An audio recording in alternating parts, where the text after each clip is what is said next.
caught up to that yet, so we're just waiting a minute until we see them start. There we go. There we go. So, Spice, do you want to give an overview of the category? Sure. This is 100% no wrong warp, no out of bounds. Wrong warp and out of bounds are just tricks that we're not allowed to do that sort of break the game more than we're willing to let happen. For 100%, we basically just need all the items, all the inventory items, all the upgrades. Level 2 sword requires 20 seashells. We need all the pictures and all the heart pieces. I think that's about it. Yeah, I think that's right. But to start off with, we're going to have the nice 100% completion of getting 10 rupees. We need 10 rupees in order to buy some stuff from the shop, as well as to play the trendy game. So they're going to farm a bit of rupees from the beach here using a trick called rupee duping, where they can collect rupees using both Link and the sword or shield. So hopefully they can get 10 rupees from the beach before saving quitting back to town.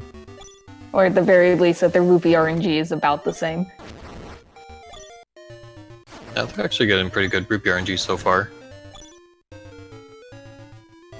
Yeah, both of them doing pretty nicely. Oh wow. Oh my goodness, Node! So Node here already has his 10, and so does Sagaz. Wow. Yeah. Great rupee RNG. That's the French RNG. Our lovely baguettes. Yeah, Sagaz tells us that he always has good RNG on rupees, so I guess he just decided to share with Node today. So what both of the runners are doing here is they're going up into the shop and stealing a few items that we will need on our journey. First, we steal the shovel. Then we sort of steal 10 bombs. We essentially use that save and quit menu to exit out before we actually have to pay, but we still get the bombs. Also, and then I'm not sure that steal... Sagaz... Sorry, I'm not sure Sagaz actually got the bombs there. I only saw one save and quit menu from him. We will see, I guess, when he opens up his menu in a bit. But yeah, so bombs, shovel, and bow. And then coming here for the powder. If you have played this game as a kid, you know that this game's impossible to win unless you know exactly how to beat it. Actually, Yoshi's really easy to get. He's stationary. So we'll see right here if Sagaz actually has his bombs.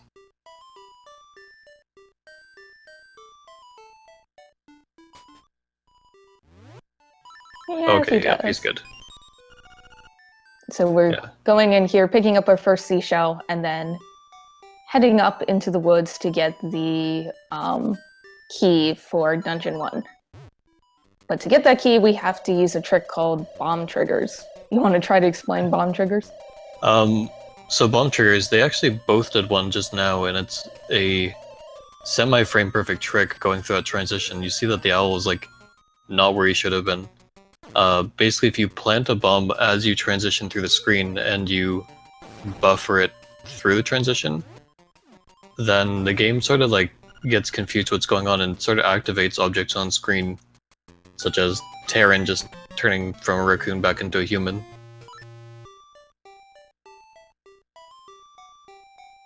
And like this is the first 4 minutes of the run and we've already used that twice, and there'll be a good number more of those in the run that save a good deal of time. Nobody even attempting a pit walk. You can kind of get past one wide gaps if you're going downward, but it's not quite RNG, but it's not consistent. Actually, I'm just gonna check with the guys to see if we can get a timer sync, because they're just a little bit off. Even though they're pretty neck and neck. This is actually really crazy.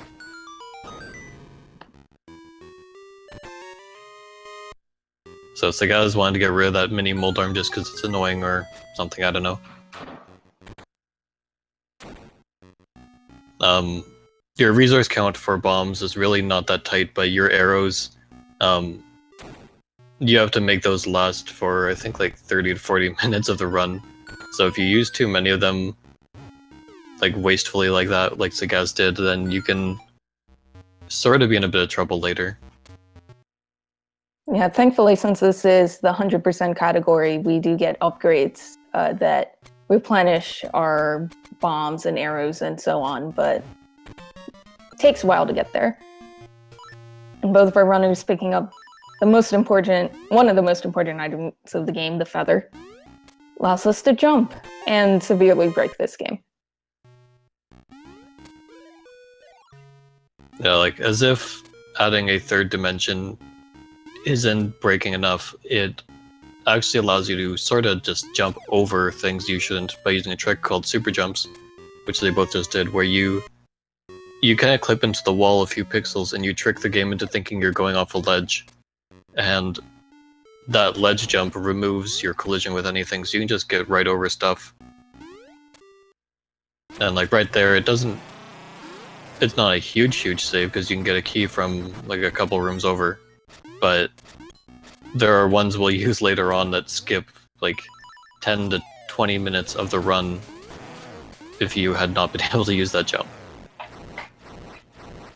Yeah, super jumps are especially useful in dungeons. You just beat them so quickly using them. And they're both finishing Dungeon 1. Actually the most annoying boss in the game, surprisingly, just because he can knock you off the edge there and you have to restart the fight, but they both had very clean fights and they are still neck and neck.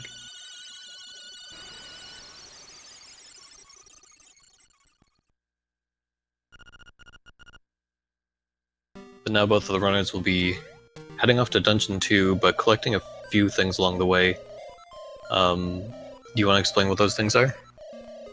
Yeah, so the first thing we'll be doing is heading north through the village and then getting a few heart pieces, visiting the photo shop to see our dear friend, the rat photographer, we will be seeing a whole bunch during this run.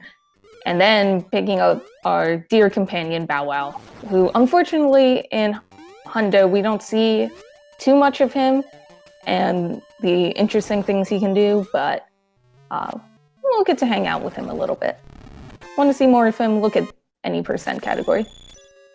Yeah, Bow Wow is like a real monster, and he can literally eat things that don't actually have physical manifestations.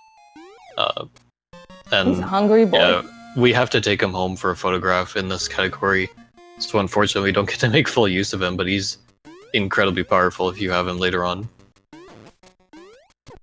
And coming up here, we're going to see a piece of heart that they are not going to collect here. They're not even going to collect it the second time they see it. They're going to wait till the third time because it saves 1 frame to collect it when we do. So don't worry, they're not missing anything yet. We call that heart piece the heart piece of shame because in the any percent category you have to skip past it.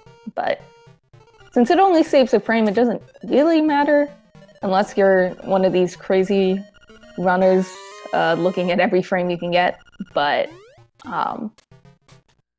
we can still tease them if they get it a little earlier than they're supposed to.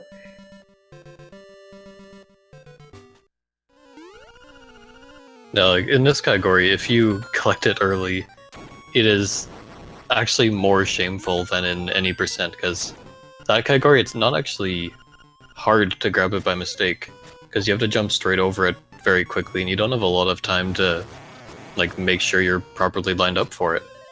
But in this category, you have relatively like all the time in the world, so if you grab it by mistake early, it's really quite shameful. And here he is, the best boy, Bow Wow. The best of the boys. Even better than Alfezzo's dog. So harsh. Shout they out can all be Starboy good Alfezzo. boys. Yeah, shout out to Alfezzo, who retired from like running and streaming because he got a dog and it was way too needy. That dog is very cute, though. Oh yeah, he's so cute. Yeah, so Bow Wow here, wow, sync again, but he can be a bit annoying because while he eats everything, he eats everything on his own schedule. So, especially with those flowers there, you just have to wait. And unfortunately, it can take forever, or he can eat it right away. It's up to him. And I know if Xander's here, he's probably like screaming, but there's the setup! They didn't do the setup! And like there are ways that you can try to make it more consistent, but like even if you do a setup to make sure Bow Bow's in range or whatever, it's like he can still make you wait for like 40 seconds if he really wants to. He's just that much of an asshole. But we love him anyway. Yeah. We also love the statue in the next room. You just shoot a couple arrows at the statue and it starts flashing and then opens a door for you. It's one of the more interesting switches in the game. Yeah, especially since it moves backwards when you hit it with that first arrow. How mysterious. Yeah, like the designers of the game really didn't expect you to know about stealing. Because you can get the bow pretty much right away in this game, even though it costs 980 rupees. But the designers, they just didn't know you could steal, I guess, or they didn't expect you to be able to, so enemies are so easy if you have the bow.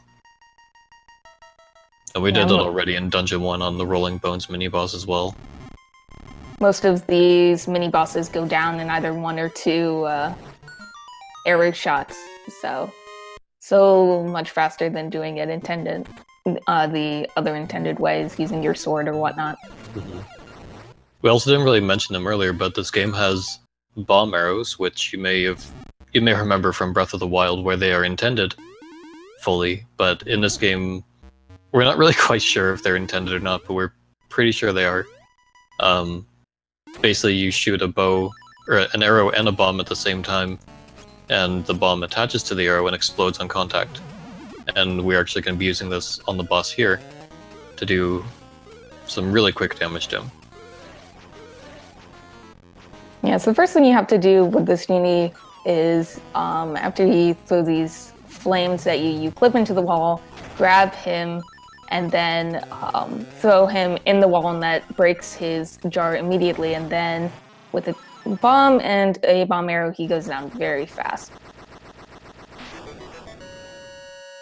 Now, I'm not sure if bomb arrows actually do any different damage from just an arrow, but by doing that, you have a much larger, like, hitbox, or hurtbox, I guess, for getting that second bit of damage on him.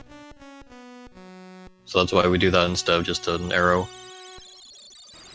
Yeah, we also use bomb arrows a lot, even just breaking down walls, because firing a bomb arrow is a lot faster than throwing a bomb and waiting for it to explode.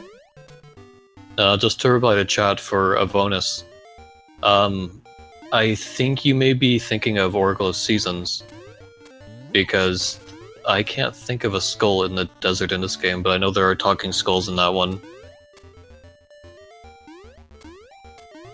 I don't think there are any like in-game hints about bomb arrows in this one, and anything that you can do with them, you can also do without. Well, it seems like a good chunk of LADX runners are running Oracle games now, too, so I'm sure we could ask one of them. There is actually an Oracle of Seasons tournament. I think it's starting in a few weeks, and they're currently doing showcase races where they do, like, they add one extra instrument to the run each week. So they started with just one instrument, and I think they're on third instrument this week. No, they're actually doing the full any percent this week. Oh, I'm way behind them. There's still time to enter then. Do it!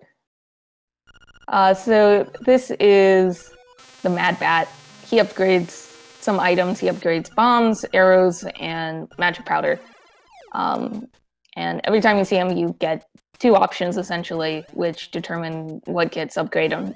Annoyingly, magic powder is always the first one, even though magic powder is the least useful thing to get upgraded. So you have to make sure to select the correct item there.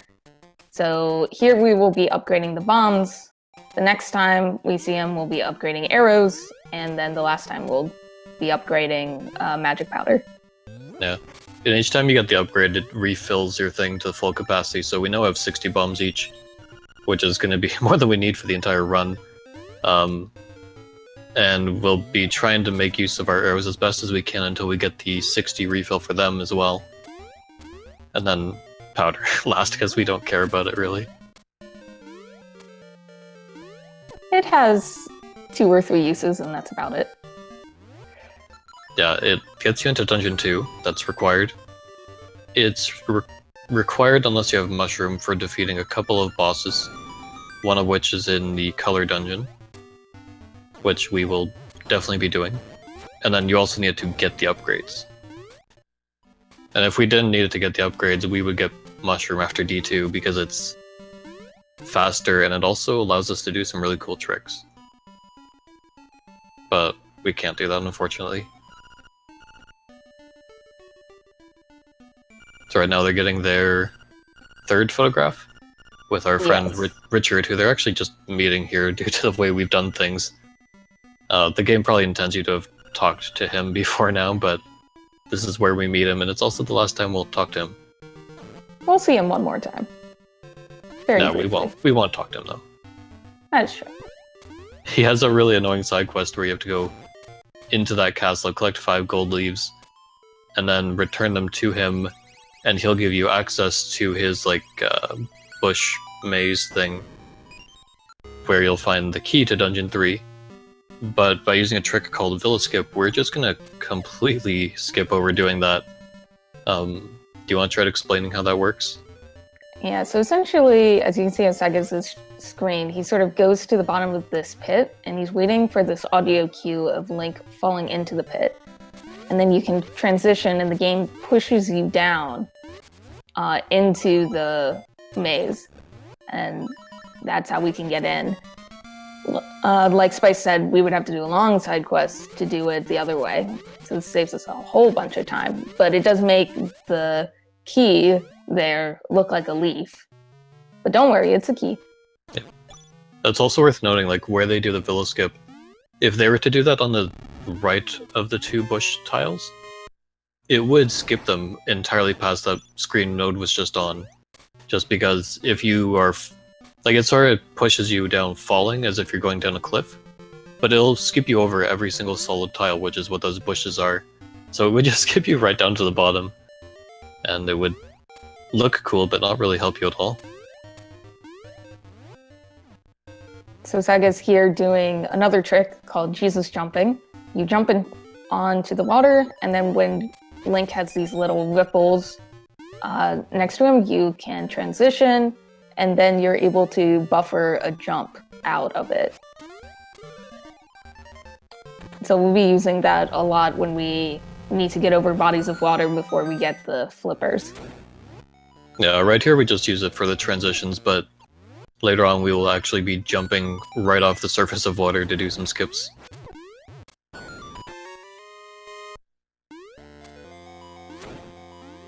And Sagaz is killing a bunch of enemies in here because we're trying to collect a power-up called Piece of Power.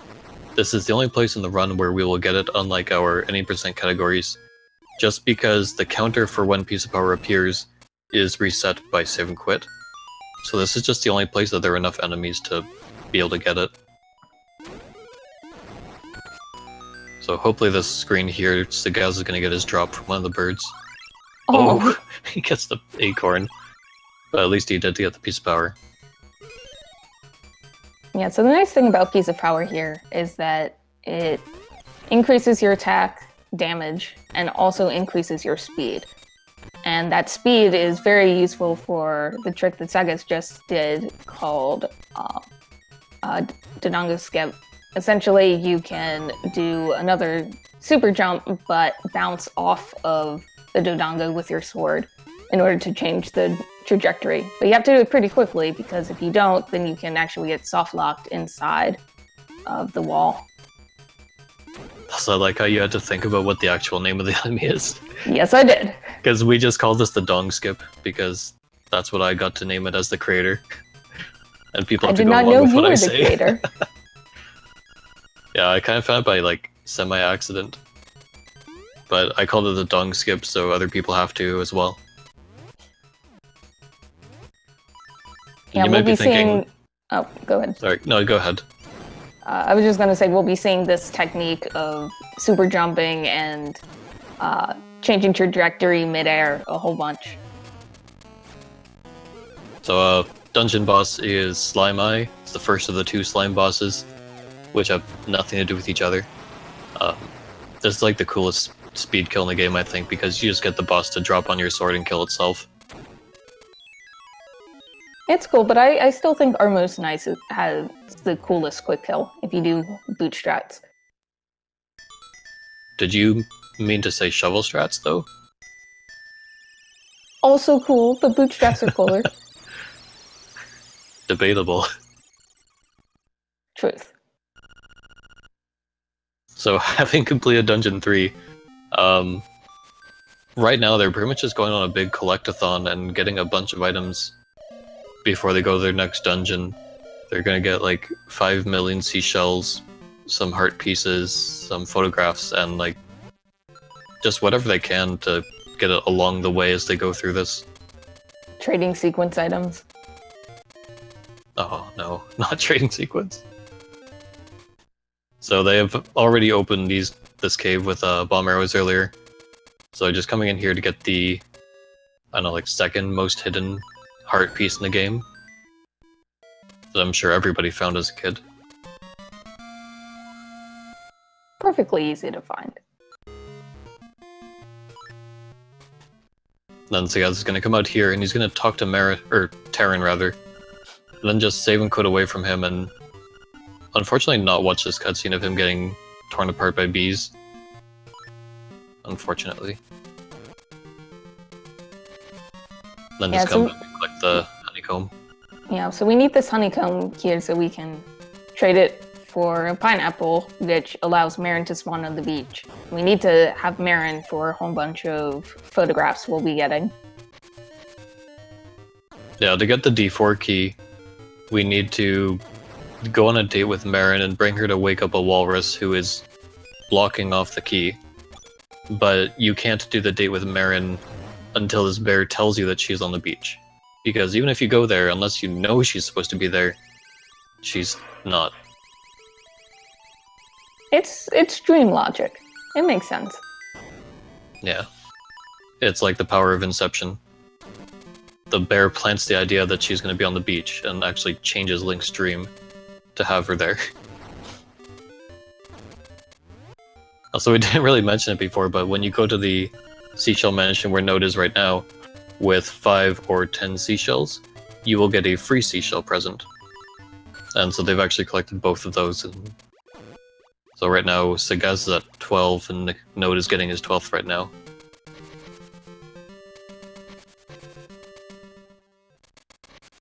So Sagaz here entering Animal Village, which we will see a whole bunch in this round because of the warp point conveniently located here. So we're not going to do much here right now. We're just going to get this pineapple and then head back to Maid Village to get our ocarina. As well as go on the best speed date of Link's life, and the onlyest. So Noad actually saving a tiny bit of time to catch up to Sagaz there.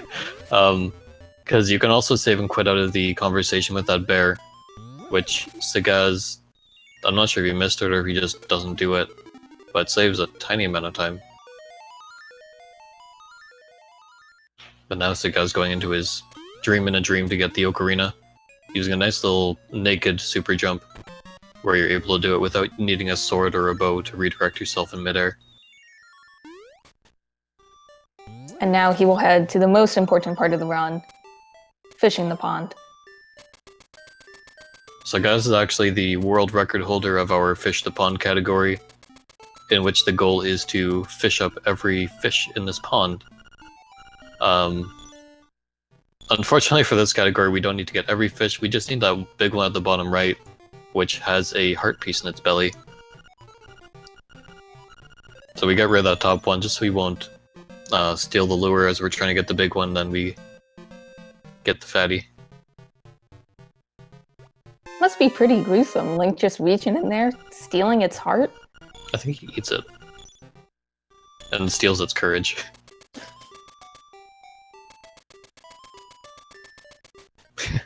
That's actually kind of cool. That is our first full heart container from Heart Pieces. But because we're doing it during this minigame, we kind of skip over the fanfare of it and save a tiny bit of time over getting the 4th heart somewhere else. Also, Saga's getting best picture here. It's so cute. I think the best one is the face sitting. No, that's the best one. You got Bow Wow in it. I mean, what? You can't ask for anything else. But what about Marin? But cute dogs. But best girl. But best dog. Only dog. Exactly. Only dog, therefore best dog. Well, I guess it depends on what you think the creature in front of the trendy game is. Is it a dog? Is it a cat? Is it a fox? Who even knows? I think it's a fox. But why is a fox just hanging around a beach town? I know, but what I do know is that if you hit it with magic powder, it dies. So it's probably not a dog. So gruesome. Sagaz turning his back on his date.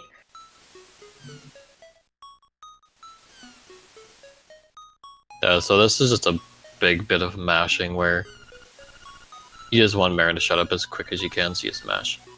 And Node getting the nut touch for the swag. Yeah, this run's probably going to take about an hour and 20... Probably 22 is the high end for these guys. Because they are both very, very good runners. So I have to check the leaderboards to confirm, but I think Sagaz is actually the top-ranked runner in the tournament right now. Yeah, he's second place on the leaderboards, only behind Seisei, but Seisei's not in the tournament. So Sagaz is the guy to beat. Where is Seisei? He has really, really bad internet, so he's actually not able to stream right now. I think that's why he was unable to join us. So now we have our lovely date here with Marin, which is pretty much just going around, getting a couple photos that you have to have her to get. Unfortunately, this date is shorter than it used to be because there was a big rerouting that happened right before the tournament started. And some of the seashells that we got alone, we used to get with Marin. So blame Sagaz that this date is shorter than normal. Yeah, and we had our showcase races before the tournament, and the one week Sagaz comes in, he's like, guys, I might try something new today. And he brought out this entirely new route that he hadn't even actually practiced before, he'd only thought of it. And he still won the race, and then everyone else had to learn his new route, like, after that. Yeah, it was hilarious because the thing with this new route is that you do a lot of the overworld stuff earlier than you did in the old route. So it seemed like he was really behind, but then suddenly out of nowhere, it's like, oh, he's going to the Windfish Egg. How did that happen? Yeah, like the big thing in this reroute is that because we get a lot of seashells earlier, we actually get both of the mansion presents, whereas before we'd only get the one for 5 seashells. And we also are able to get the level 2 sword a lot earlier. In the old route, we get it like just before going into the final dungeon of our game. In this one, we get it just after dungeon 6, and that leaves us able to use it in 5, 7, and 8. And it's very helpful there, because we can kill mini-bosses twice as quickly. So both Node and Sagaz here did a bomb trigger so that they didn't have to walk up to the walrus to activate this cutscene. In the main any percent category, you actually have to do this bomb trigger because you don't get Marin, because you can skip everything with Marin. But here it just saves a little bit of time. Yeah, in fact, in the other categories, if you come here with Bow Wow, you can actually soft lock if you don't know what you're doing. But in this one, there is no risk of soft lock. It's just still faster to use the bomb trigger to do it.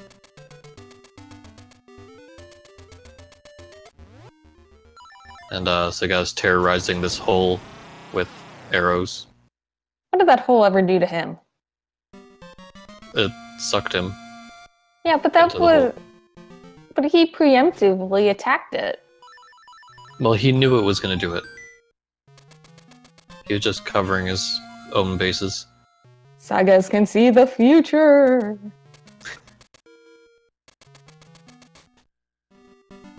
Yeah, there's actually a land mola that spawns on that screen, but because the game is really good, the hitbox of the enemy is actually there before it shows up. So we're able to get 2 arrow hits on it, killing it as usual. And because this game is extremely well programmed, that's not the only time we'll see that.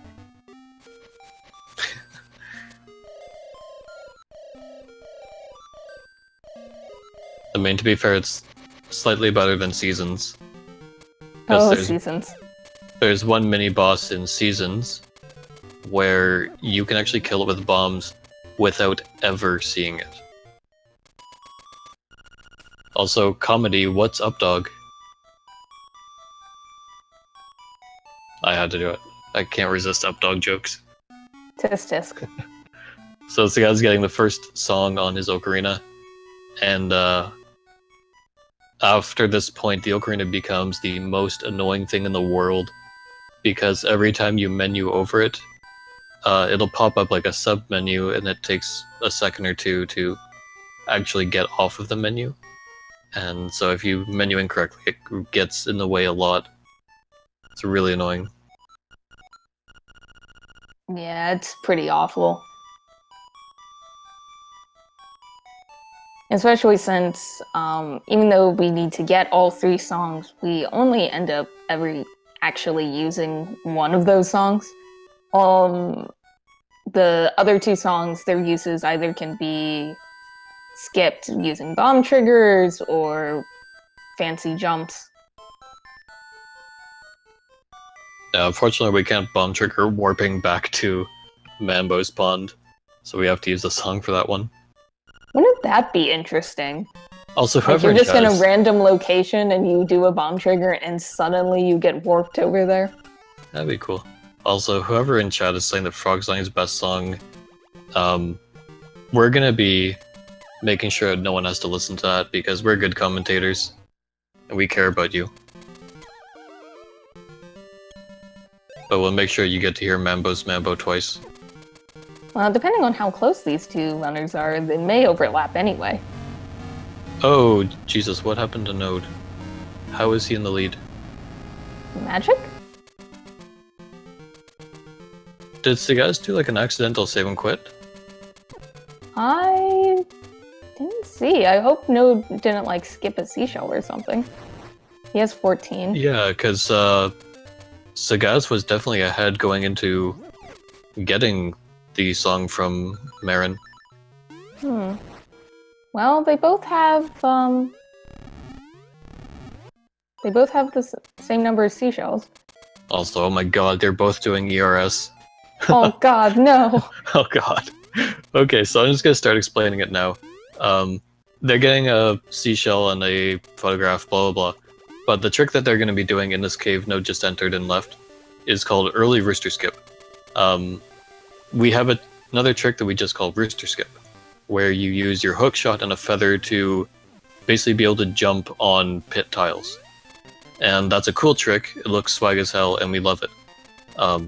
However, we've recently had a new trick added to the runs where you use a trick similar to Villa Skip, where you use pause buffers to clip into a wall tile, and then you use your boots to jump across.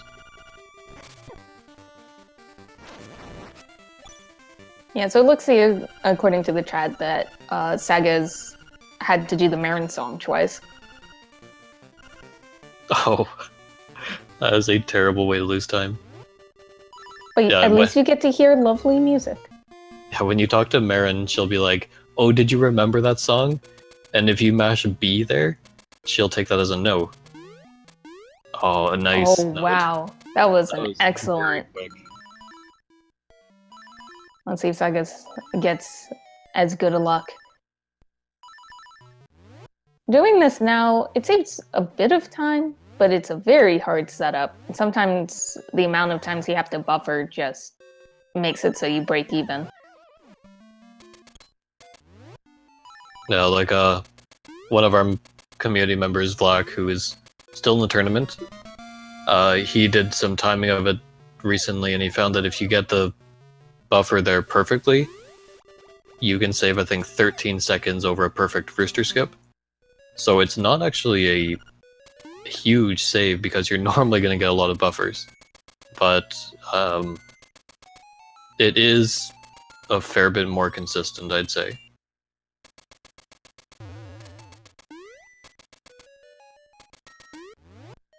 So in this dungeon, it's definitely one of those dungeons where the developers didn't think you could jump as far as you could, as they thought you could. So there on Sagaz's screen, you're really not supposed to jump over the gap that way, but you can do it pretty easily. Yeah, you can actually do it without even using boots, but it's just easier with them, and we already have them equipped. And unfortunately, Node going for the older method here, which is a lot easier and more consistent, where we'll do a super jump and then tink off of the P-hat in order to get up to here where the boss key is. And if we're lucky, Sagaz will show off the other, the trickier method to do that, which does save a little bit of time. Like, half a second, I think. Let's see. Ah, yeah, yes. He's going for it. The fancy method. Just look how beautiful this is. So he does one super jump from the bottom, then another from the left. It was so nice we didn't even see Node killing that boss there. But we'll get to see Sagaz doing it. Actually, I'm going to switch back over to Node's audio because he is in the lead.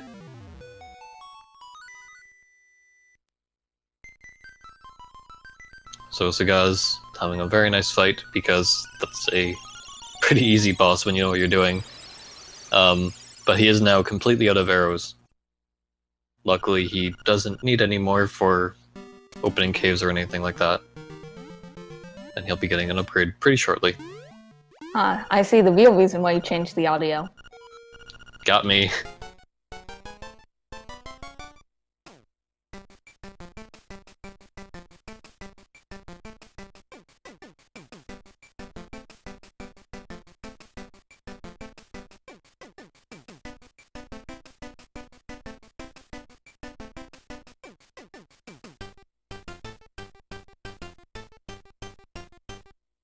Oh. Very beautiful.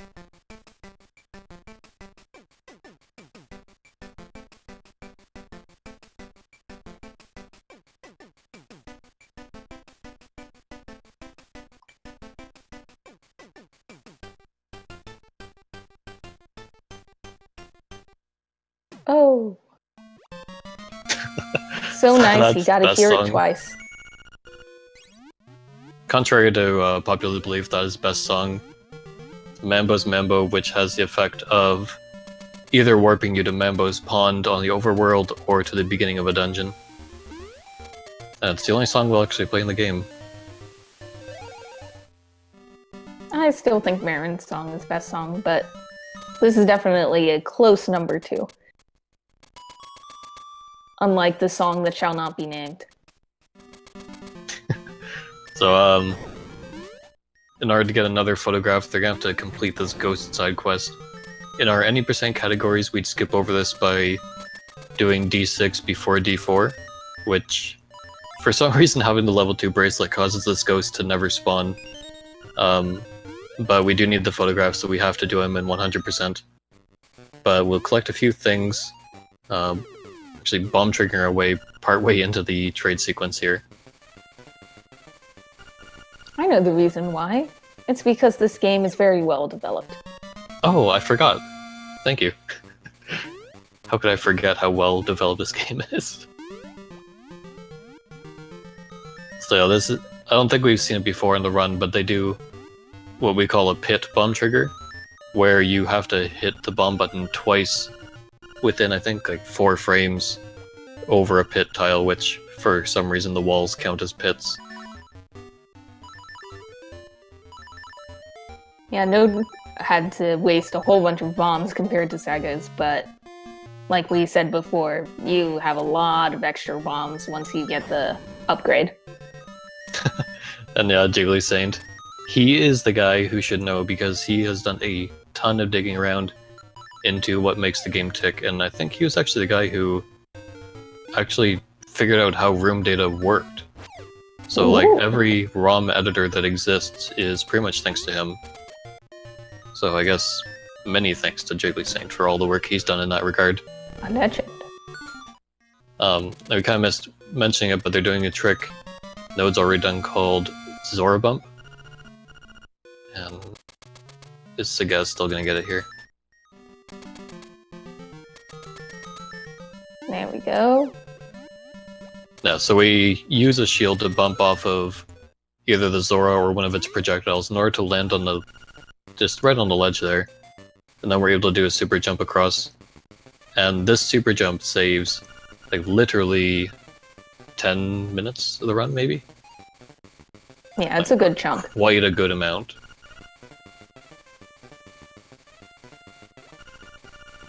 So that gets us the magic lens, which we need in order to get the boomerang. As well as one of the other pictures. And they're gonna get this picture from the fisherman under here, where he finds the corpse of the photo mouse. Because I guess people just dump it into the rivers. Well, I mean, it fell off the bridge in Telltale Heights, so maybe it just, like, flowed down the river or something? Yeah, actually, I think this game has, like, 2 bodies of water. There's the water right next to Dungeon 3, and then there's all the other water, which is, like, all connected. So Node visiting the ghost's house, and the ghost is all sad because it's exactly as he left it, because he's dead and there's nothing happening there. And yeah, Node caught up because Sagaz had to get Marin's song twice, because he messed up.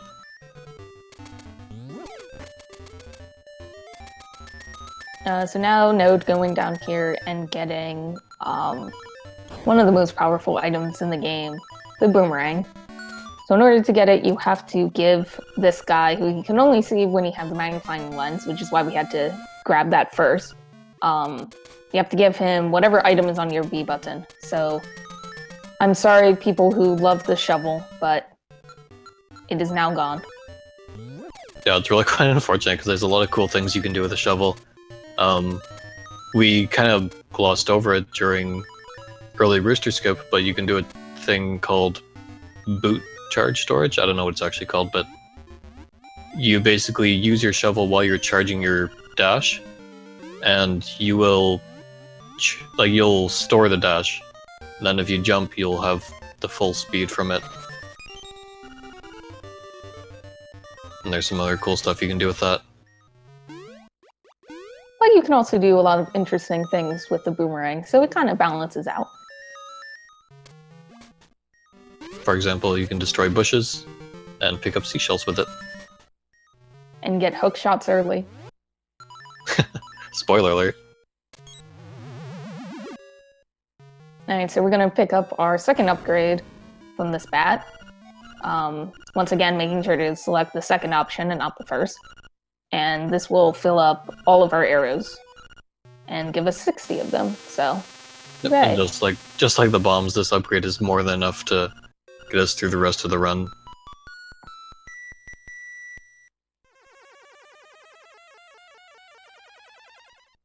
Yeah, God forbid either of them should accidentally get the powder upgrade, because that would be pretty much a run over at that point.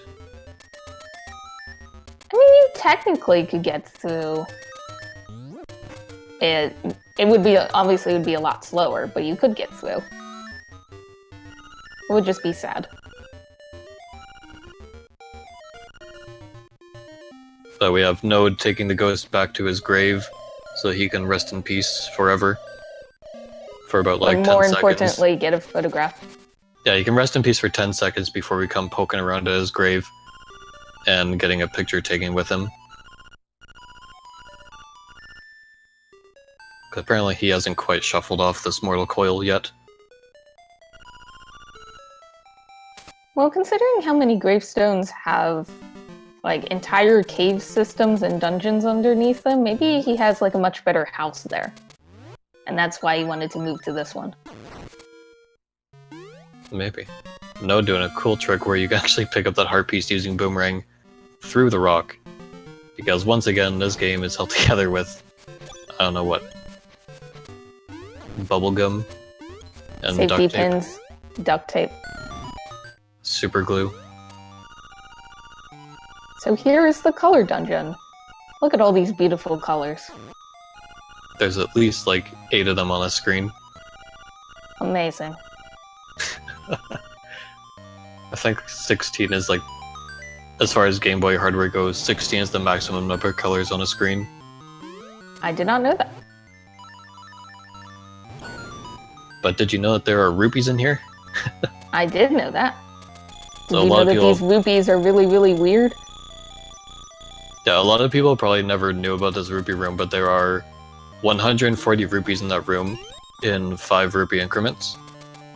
And unlike pretty much everything else in the game, their state is not actually saved properly. Like, if you collect them and reset your Game Boy, even after saving your game, they'll still be there.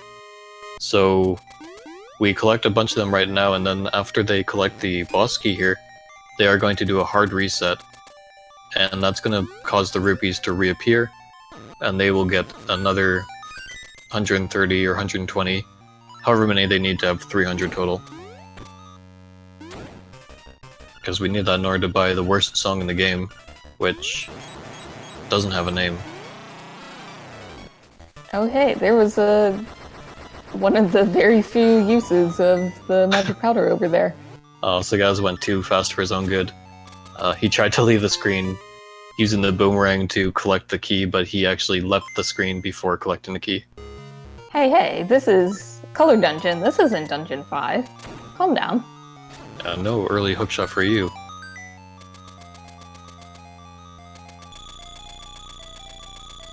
And as if by magic, the rupees have appeared once again. He only had 299 and was about to leave. Yeah, it wouldn't have really been too much of a problem. Probably not, but it Like, would have been funny.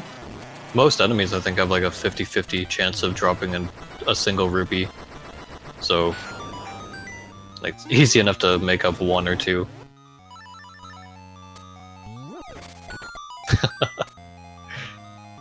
Also, I'm totally echoing Matt's sentiments in chat. Got knocked out of the tourney, have been great ever since. It is so relaxing not being in anymore. Yeah, now you get to commentate. We get to commentate on this absolutely horrendous bingo room from Node.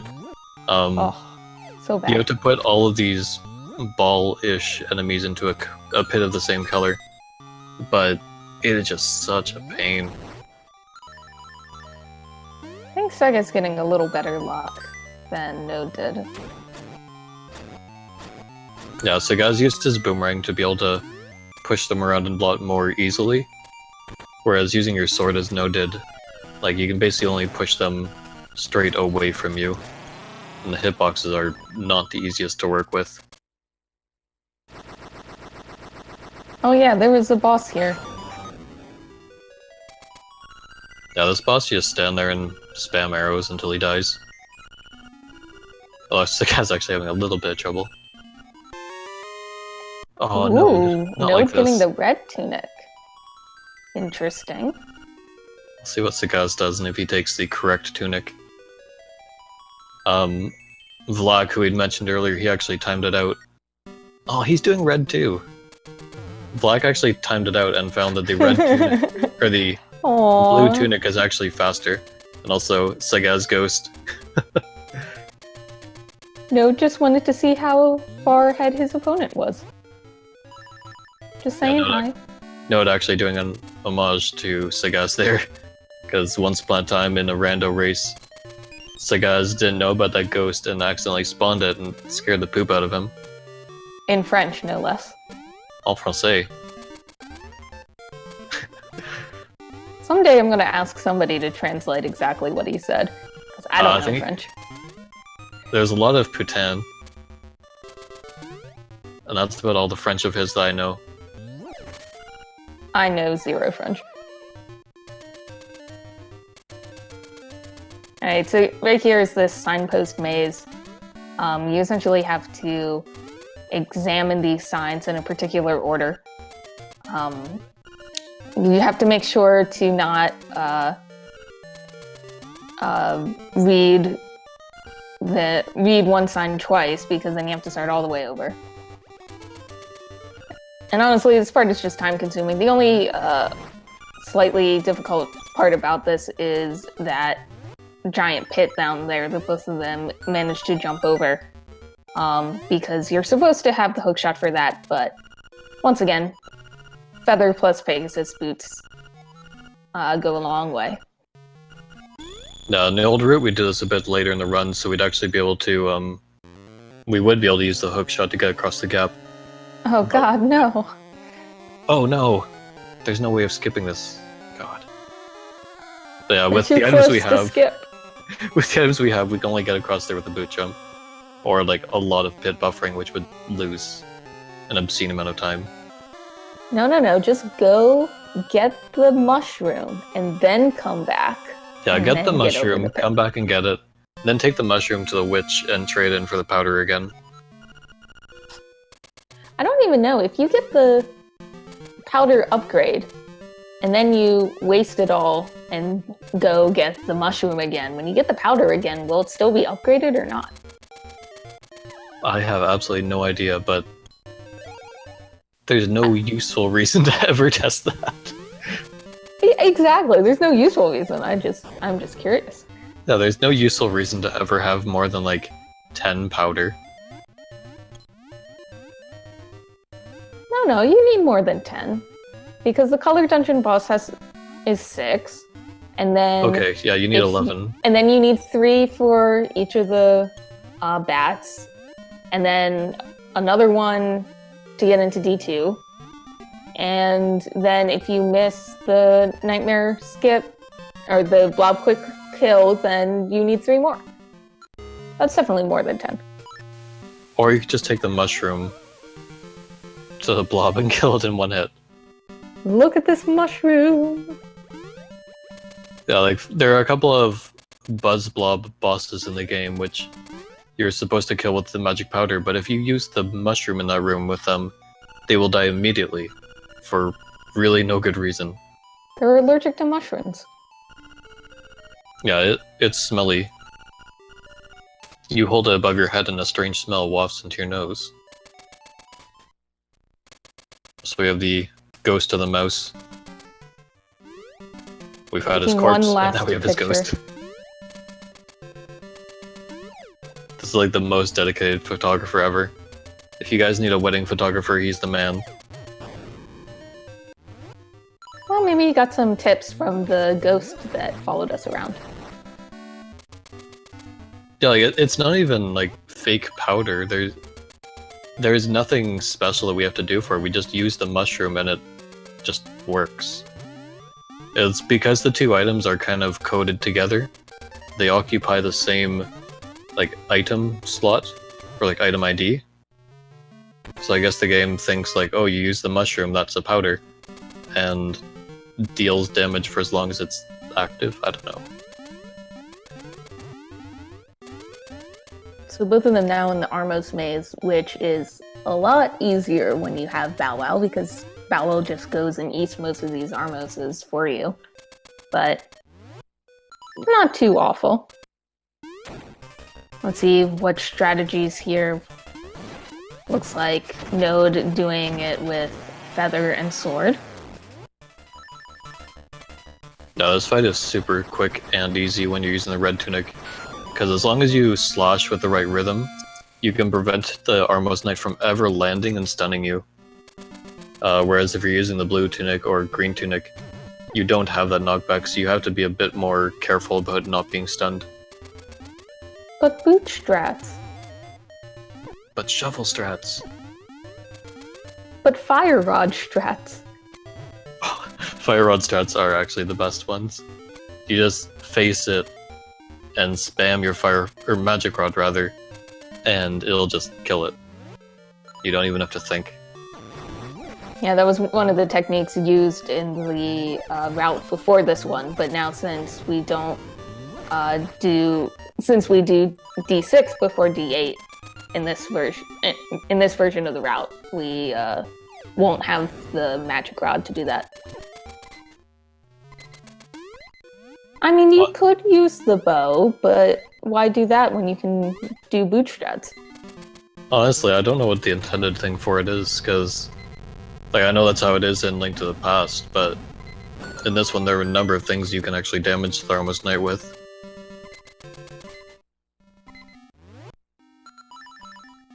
And I mean, I haven't done it in a way that could really be considered intended for a long time.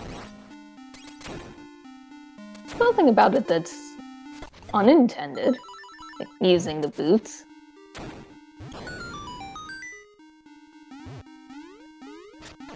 Shovel maybe would be unintended. Also, I didn't realize, but Sagaz has actually caught up quite a bit here. This is a really neck-and-neck race.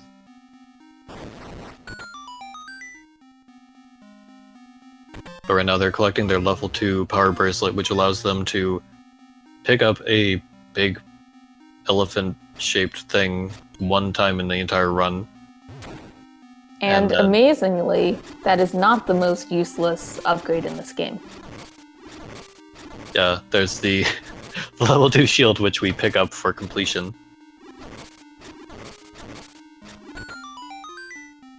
I mean, if you really wanted to, you could use the shield, but in one spot, but why do that? Well, Crunchy did. Crunchy did do that. Because he made a boo-boo. Oh, Crunchy. We love Crunchy, he's a great guy. Crunchy has best commentator voice. Oh, Crunchy's voice is like silk. So So nice. beautiful.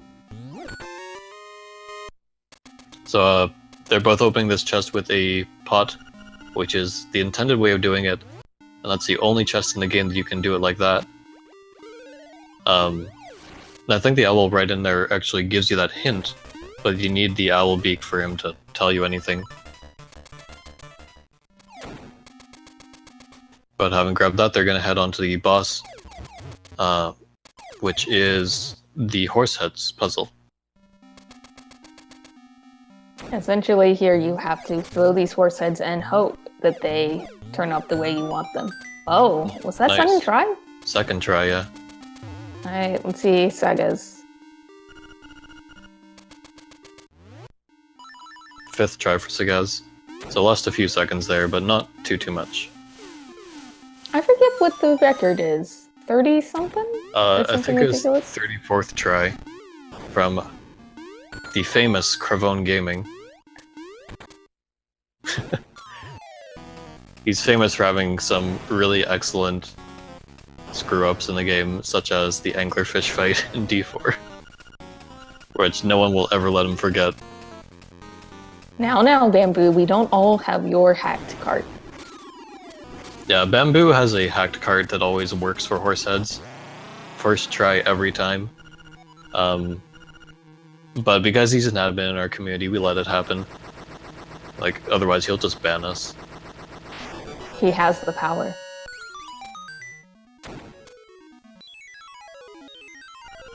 And no, not even bothering with the swag bombs here. You can...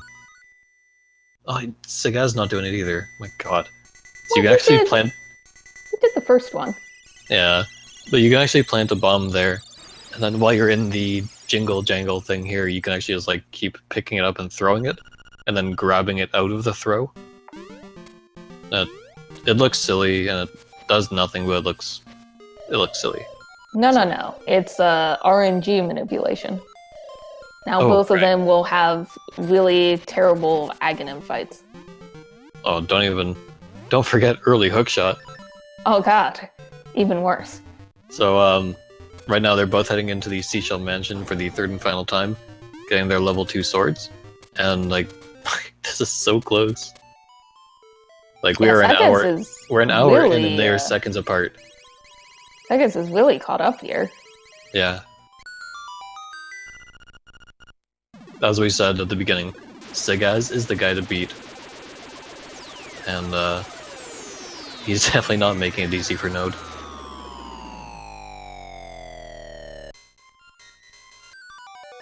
The lovely laser swords. Yeah, the sword just shoots lasers everywhere because it's so happy to be collected finally.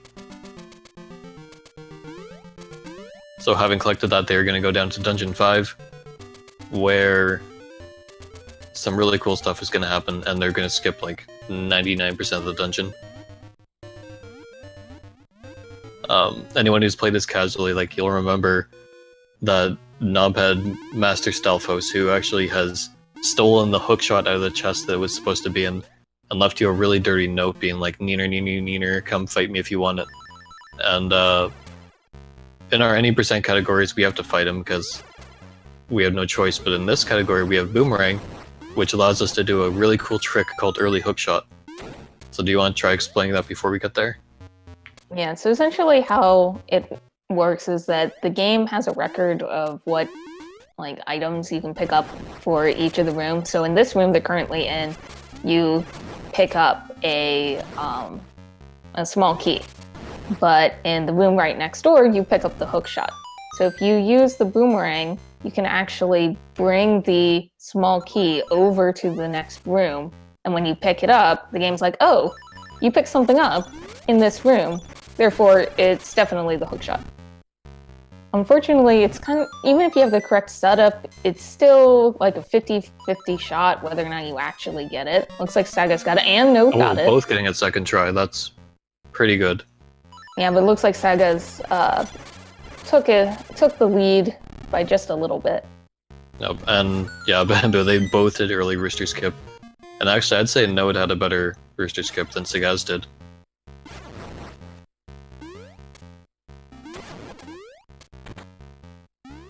Right now they're going to do their only fight with Master Stalfos, which, because we have the level 2 sword, we're just going to hit him with the sword beams. So 3 sword beams is enough, but Sagaz just wants to beat him a little. And they're going to go collect the boss key, which normally you require the hookshot, and we have the hookshot, so it's going to be really easy for them to get. In any percent, they'd have to do a slightly it's decently difficult boot jump across 4 tiles. But they've got the hookshot, so it's whatever. Does it just feel wrong to you to do this in the intentional way? We're speedrunners, how dare we do things intentionally?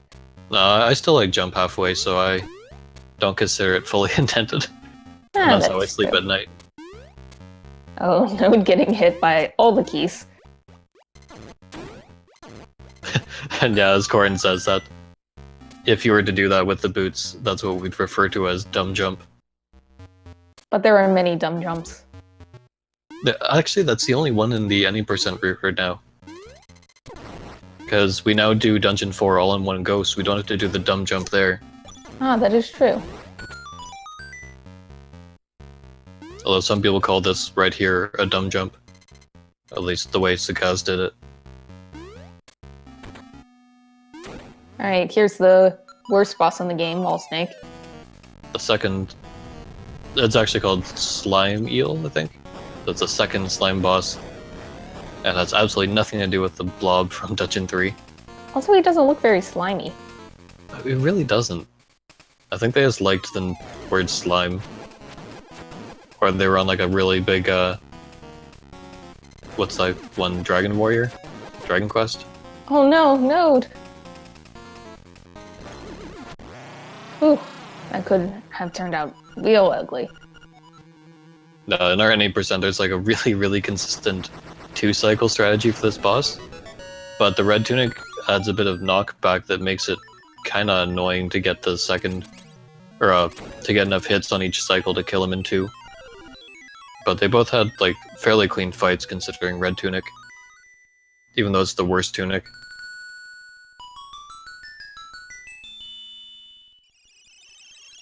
Well, you know, in Link's Awakening, fashion changes. It used to be Red Tunic, best tunic, very fashionable. Now Blue Tunic is a little better. Yeah, some people are having a hard time adjusting to the change. But that Red Tunic, it's just so last season. Oh, it's the guy's doing the... going left here. So he did like a little bonk over the pit there, which is slightly faster than the way Node's going if you get it like in the first couple tries. And plus it looks really cool. Sometimes you just gotta do it for swag. Swagaz.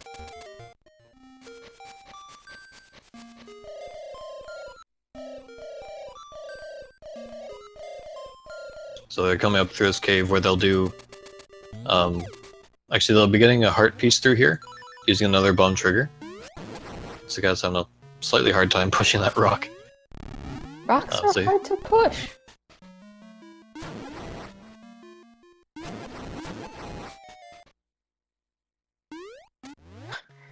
Heart piece isn't even showing up in Sagaz's hands. That was weird. Yeah, that's weird. And Sagaz doing an obstacle skip. I think that's... Oh, Node. No, no. No. Only 3 out of 4. I'm very disappointed.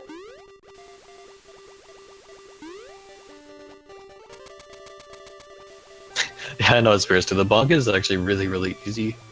So I don't know why it took Olos doing it to like get anyone to even start trying.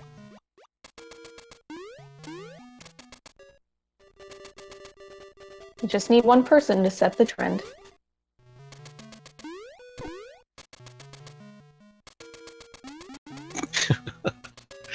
No, everyone's giving Node shit for missing it. Oh. As they should. As they should. So guys, struggling with his menu a little bit to remember what he's supposed to equip there. I mean, it is a big pit. So you would think there'd be so many ways to cross it, but... There actually is another way you can do if you do like a pit buffer from above, which is super quick and easy with the mushroom, where you just sort of like jump downward across the entire screen.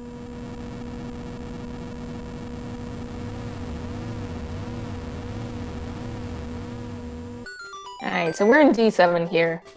Personally, my favorite dungeon. I love this dungeon. Yeah, what makes it really nice is not the item we are about to pick up here, which is the level 2 shield. Oh, love it. But we will see in a few moments, which is a whole bunch of bomb triggers.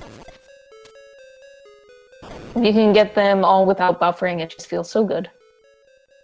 Also, Bamboo's message there confuses me because he's got like one letter lowercase in an entire sentence that's like middle of a word. These are the things that I have to commentate on. So yeah, they're doing a bunch of bomb triggers here to knock down these pillars because bringing the ball along with us, even though it's cool to do a super jump there with it, it's really slow.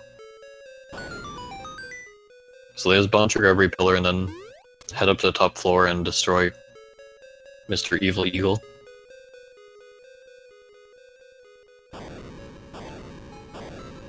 Yeah, I'm too new to have been around when the ball strats were actually used, but I have seen videos of it, and some of the techniques are really cool looking, but gotta go fast.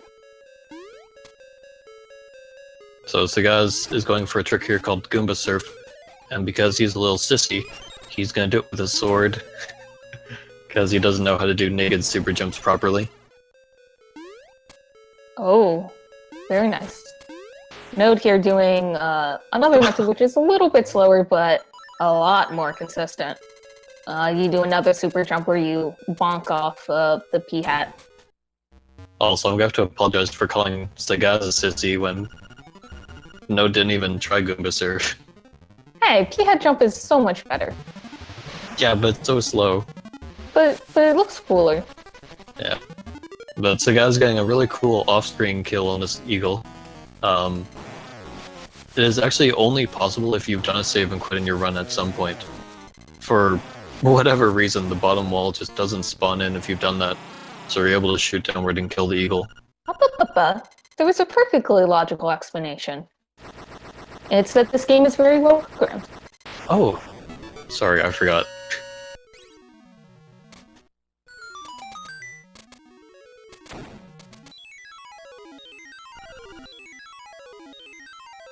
Alright, so with this, we only have one more dungeon left. Yeah, casually, it's like probably the biggest nightmare of a dungeon, as it should be, since it's the final one in the game. Like, it's just such a large dungeon, so many routes to have to go down and, like, find your way through, but luckily we know about a few bombable walls that you're not supposed to know about. So we'll be destroying that with our bomb arrows and just skipping a lot of the dungeon. But first, Zoomerang, the coolest and newest tech that we have, where we use a boot dash, and then we use boomerang and jumpy jumps. Oh, Sagaz sort of messed up.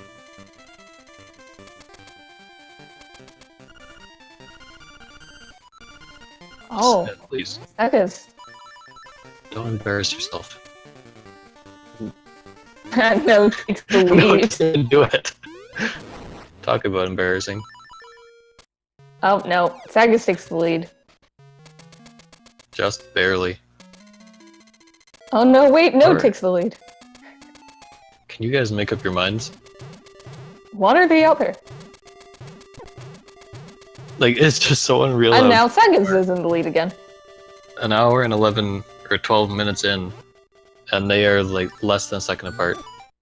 And now Node is taking the lead again. Oh my god, make up your minds. Whose audio do we switch to? I don't even know. Let's just keep it how it is. So they're finally getting their powder upgrade, because this is the last upgrade and it's finally time for powder to have its moment in the spotlight. Look at all that powder. I guess All it's 40 40 of powder. I thought it was 60 for some reason. No, powder is like a third world citizen. It does not get the 60 like the other two do. Well, maybe even the developers realized that nobody would need 60. Well, the other two, their base capacity I think is 30. So for whatever reason, it's just you get more of those instead of powder. I don't know. Like, powder doesn't really have a whole lot of uses, so it's not too important to have a lot of it.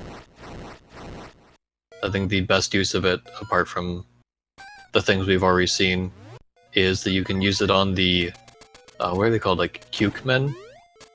They're the green wobbly... Actually, no, they're buzz blobs, yeah. Yeah. Oh my goodness, You can use it on them and then talk to them.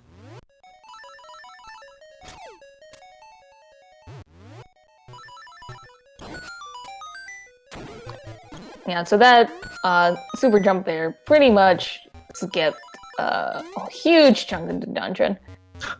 And both getting amazing skips there. Basically, by doing the hook shot like that, they're able to skip right through the block, or the key block. That saves having to get a second small key in this dungeon. Oh, Node having a bit of trouble with the boss fight, the mini boss. Node taking out his aggression. Now we're gonna have to bring back Blano Skip at some point. Hey, if you want to start talking about what is out of bounds and what's in bounds again, be my guest. Okay, but so I'm not gonna be. Here's how out of bounds works. If there is any tile that you would, like, as a casual player, actually be able to stand upon normally, that's what we call a normally accessible tile. In our out of bounds rules, you can stand on any normally accessible tile, or any tile that is, like, cardinally one tile away from it. So, like, one above or to the left, but not diagonally. So that's out of bounds. But it has such stupid things like where in Dungeon 4 there's a Jesus jump we do, where if you are at the bottom of the wall when you do it, you will clip into the wall before your transition, and that's considered out of bounds, even though if you're 1 pixel higher, it would be fine. Yeah, it's pretty dumb. Out of bounds is just... Because once again, this game is very well programmed. Yeah. It was basically the rule set we came up with so that... Well, I mean, it was well before my time, but it's the rule set that people came up with so that they could do super jumps and other cool stuff that they wanted without being able to do too many game-breaking things. Yeah, if you want to see some crazy game-breaking uses of super jumps, then head over to the Link's Awakening, the original one. Actually, if you want to see cool stuff, my boy Vela in chat there, go check out his 100% no restrictions runs. Oh, that one's also great. Because those ones, you can do absolutely anything you want as long as you complete the same 100% requirements. Which means that they actually, like for example, they go into this glitched world called the Doghouse,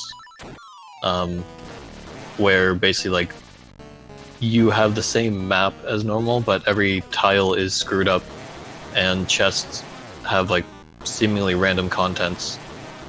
So like you just go in there and you find a chest and it's like, oh, I have the bow now, cool. It's a really cool run. Hey, Wang boys from Sagaz. Will Node join? Oh Node my doesn't goodness, even Node. try. You didn't get the second obstacle skip. You didn't get Wang boys. We need to have a serious conversation. Okay, but I just want to point out here, Node's PB is 120-40. He could actually have a PB here if he has good RNG on Aghanim. Nah, that's a big if, though. We shall see. But does he really deserve a PB with no second obstacle skip and no Wang boys? I don't know, he probably deserves to be banned.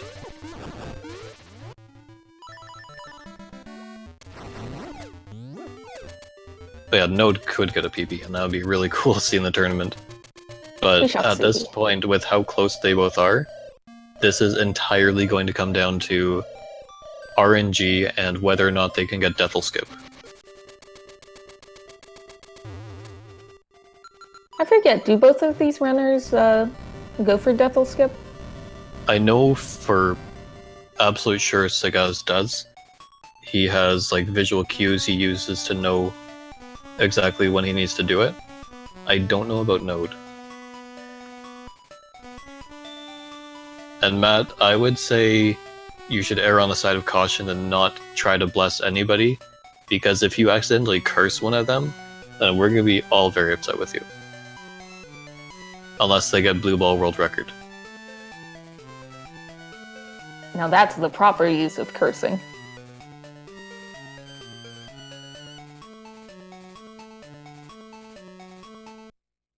Beautiful, beautiful. Best song.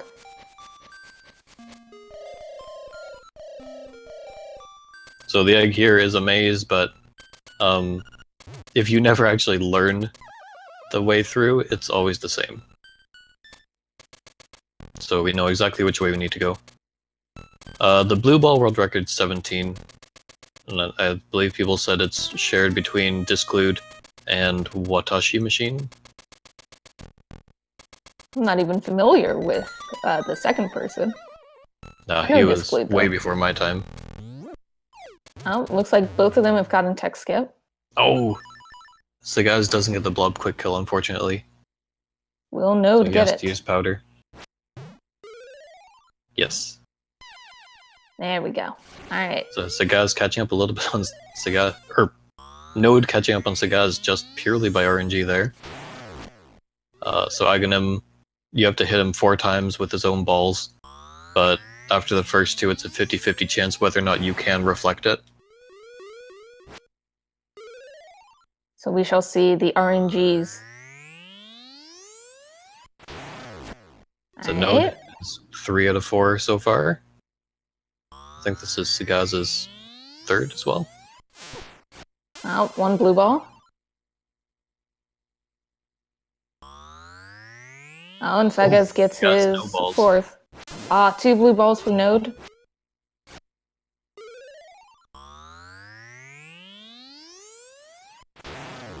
There we go. So yeah, Node had 2 blue balls, which put him 16 seconds behind. Unfortunately, Sagaz was actually too quick, killing Ganon there, so he wasn't able to do Death'll Skip, because he didn't get a second bat to spawn. Too fast. But we do have both the runners, because SRL's a bit ahead of us, we have their times in, but we're going to wait for them to finish on screen. But Sagaz has gotten his 1-hit kill on Death'll. So he got very good RNG on it opening its eye, while Node had to wait a little bit, unfortunately. And he's just barely going to miss a PB here. By like 6 seconds. Hi. Yo, Sagaz, congratulations on your win. That was an incredible race. Yeah. Yeah, I saw only, how many? 14-second difference, that's good. Race. Yeah, going into Aghanim, Node was actually a few seconds ahead because he got the quick kill on the blob. And then he got 2 blue balls. Okay. So that's how you won. the same. I think it's the same. You had no blue balls. Yeah. And I got no bats for whatever reason, I don't know why. Yeah, you were too fast. I think. Yes. So yeah, for me this run was full of memes. Yeah, at the point of going up to Telltale, the people in chat were like, "Hey, Node pulled ahead. How'd that happen?" And I was like, "I have no idea, because you got to Marin before he did, but he somehow got to Telltale." So now I know doing that lost around 15 seconds. Well, thank you for timing it for us. Yeah, I was like, oh, I'm not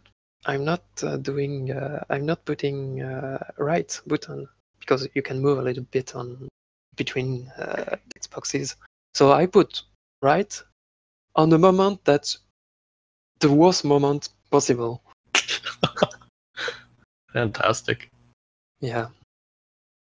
What was the other meme? So yeah, Color Dungeon, not grabbing the key. Yeah, that was pretty good.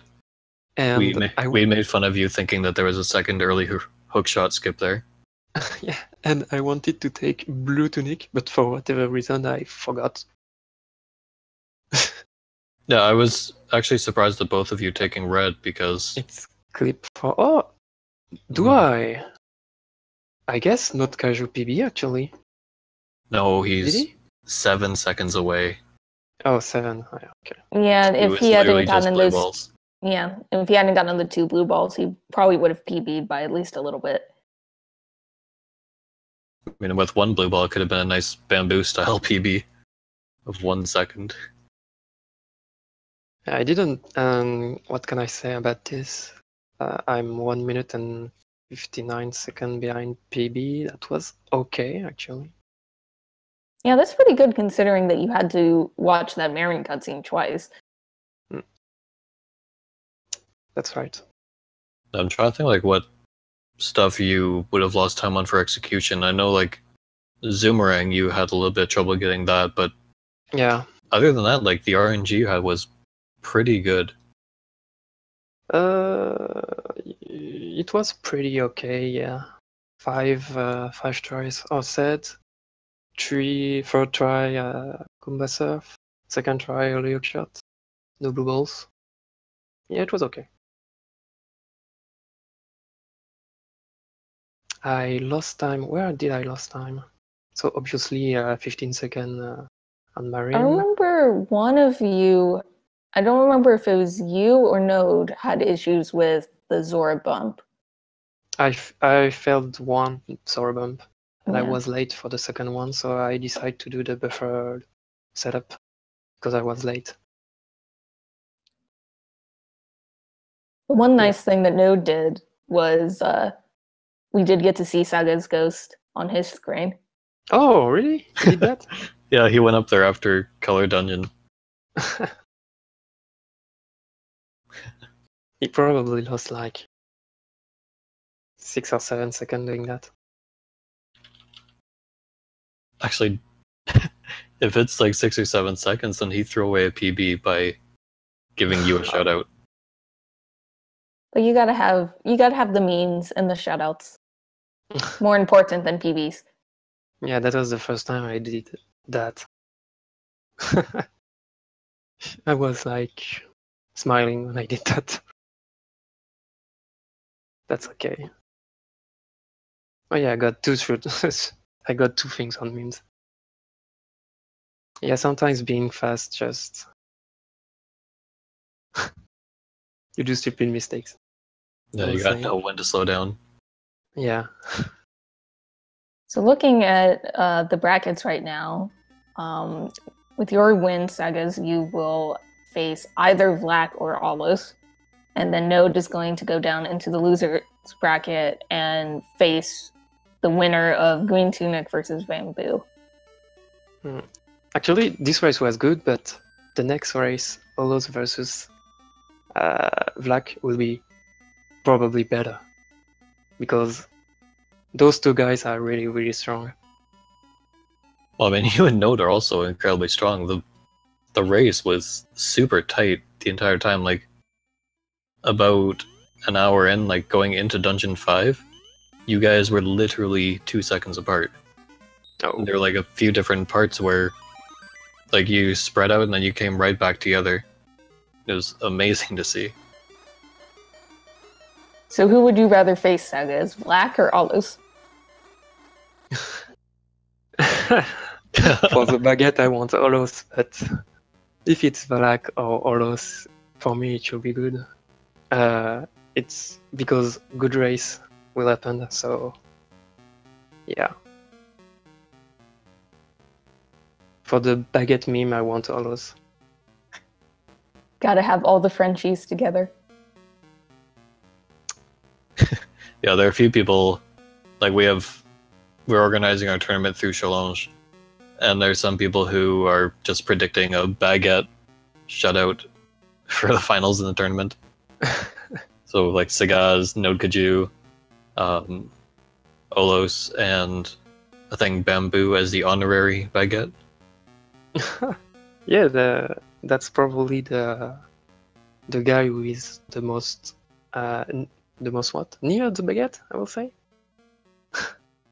Now Bamboo at least knows Le Putain, so he's fairly close to being a French person himself. Yeah, so do you have any other last comments on this race? No, just wanted to say GG noadKajoo, that was a good time. And that's all. Well, yeah, definitely a good game to Node. Like, even though he lost, that was such a close race to his PB time. So, for him, that was an incredible run. And hopefully he has some more victories in the losers bracket now. I can say that I take my revenge. So we need a third race, noadKajoo. If you know what I mean. Gotta get that peach juice. So anyway, GG to Sagaz, and good luck in your upcoming race against Vlak or Olos. Thank you. And we're gonna have some more LADX coming up on Wednesday. It'll be at the same time as today, so 4 p.m. Eastern time. That's gonna be Olos versus Vlak. And then on Thursday we have our 2 losers brackets races. We have Xander versus Spearster at 2 p.m. and Bamboo versus Green Tunic at 3:30 p.m. So it'll be one after the other if you want to have a nice 3 hours of LADX action. And meanwhile on Speed Gaming we have nothing else on right now, but at 6:30 p.m. we have Zelda 1 randomizer, and at 7 p.m. we have Super Mario Bros. 3, Sonic Adventure 2 Battle, and more Zelda 1 rando. And then of course later on we have Link to the Past rando, but who really cares about that? Oh, so harsh. Shots fired. Our rando's better. There's too many randomizer, Link to the Past randomizer. but I guess it's just the time for that. Like there And is not only is there a lot of Link to the Past randomizer, apparently there's a French Link to the Past randomizer going on. I think there's also a German one going on. Yeah, Pidog just link us those to me. That was weird. For all the languages in the world. So anyway, I guess we'll close it out here. So once again, great race to both Sagaz and Node. It was a pleasure to watch today. And good luck to both of you in your upcoming races. Thank you. And to all the viewers, thanks for tuning in, and we'll see you later. Have a good Bye, night. guys.